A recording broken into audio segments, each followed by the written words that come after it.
And my loyal specs, welcome back to D&December. We are doing day 2 of this one now, which would be from the list done by Scarlet Moth. Day 2 is your favorite class.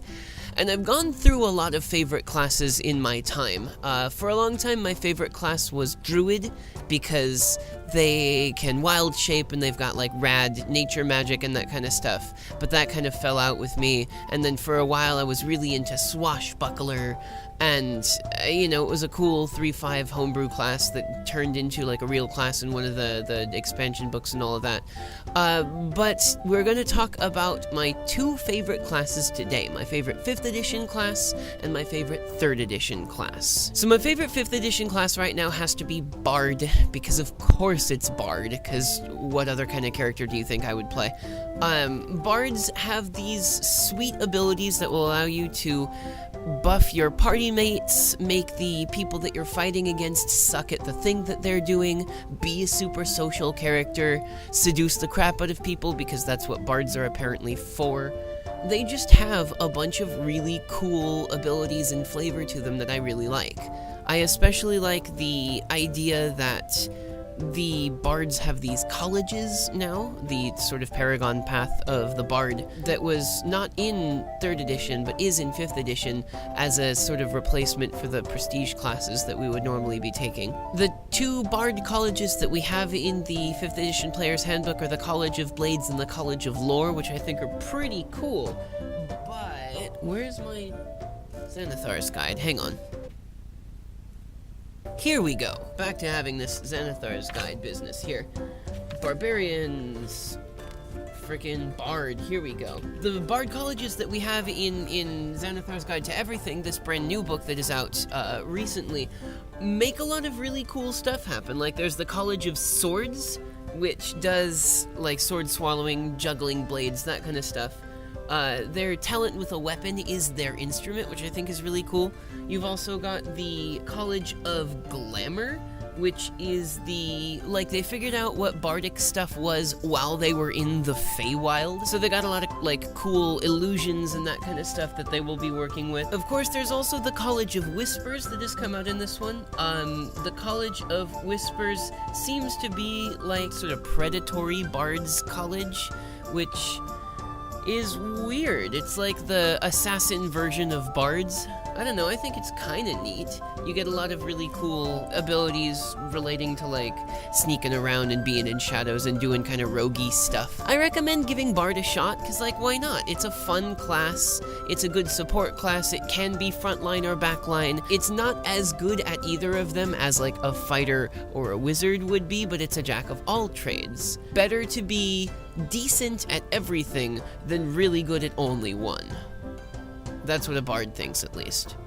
On the other hand, let's go to the 3rd edition class that I liked the best. In this case, I went through a lot of these. There were so many cool classes, but the one that I came out on top of was Archivist, which is a 3.5 character class that gets the ability to cast both divine and arcane spells, so long as he can write them down in a book, which I think is super fun. I used to play a character in the Birthright campaign setting called Al-Hazred. He was an archivist, and his whole thing was that he lived out in a desert, so all of his spells were taken from the spell lists from that one book that gives you, like, fire and deserty type spells. The name of the book I don't remember off the top of my head right now, but his whole set of spells was, like, sand themed and divination. Of course, he had all kinds of other abilities and things as well,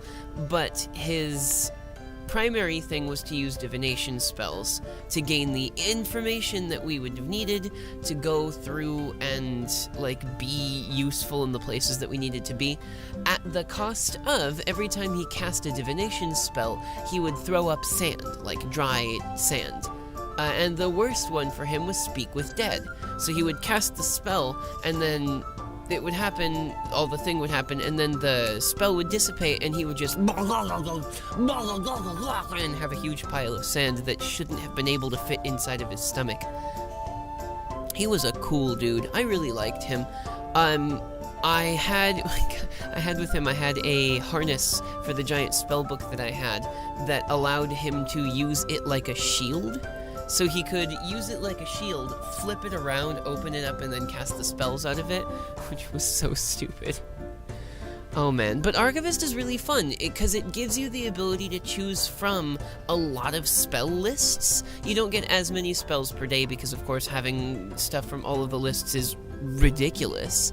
But it was a really fun class, and I don't know, I thought it was just a kind of cool idea. I'm pretty sure that it was in the 3.5 sourcebook Heroes of Horror. So many other classes are a lot of fun too though, especially in 3.5 when you've got prestige classes, back when prestige classes were a thing. I'm still kind of mad that we don't have any prestige classes in 5th edition.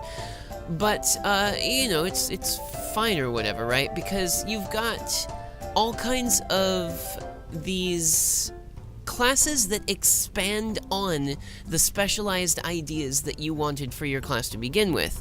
Like in the in the Dungeon Master's Guide, they just had a bunch of ones like Lore Master, Shadow Dancer, Blackguard, and they were really super cool. Arcane Archer is one of those that has started to come back in 5th edition now.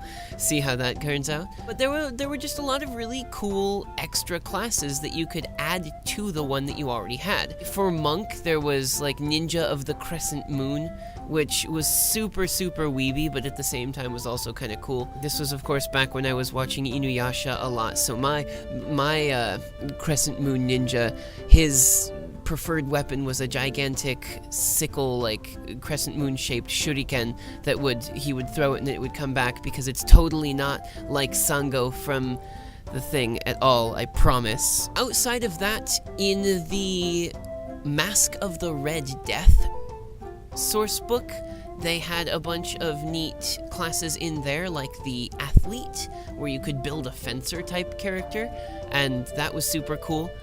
You also had like the Mystic, you had the Intellectual. I love how the Intellectual was, they bundled the Parson into the Intellectual as well. It was like a subclass there, and it's like, well, but you're a religious thing, shouldn't you be more of your own category? Anyway, but that's probably actually one of my favorite source books from 3.5 is Mask of the Red Death. Anyway, that I think will do it for my sort of rambly and misdirected discussion about character classes for D&December's Day 2. Let's see what we've got for Day 3, the next video that comes out. Ladies and gentlemen, thank you very much for watching. I hope that you've enjoyed it.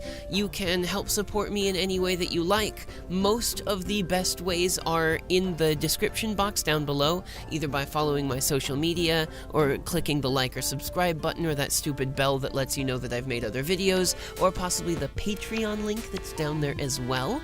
I'm also trying to do some more stuff on Twitch. You can find me over there, twitch.com/arcanestatic, where I'm going to try to do some regular game playing kind of stuff.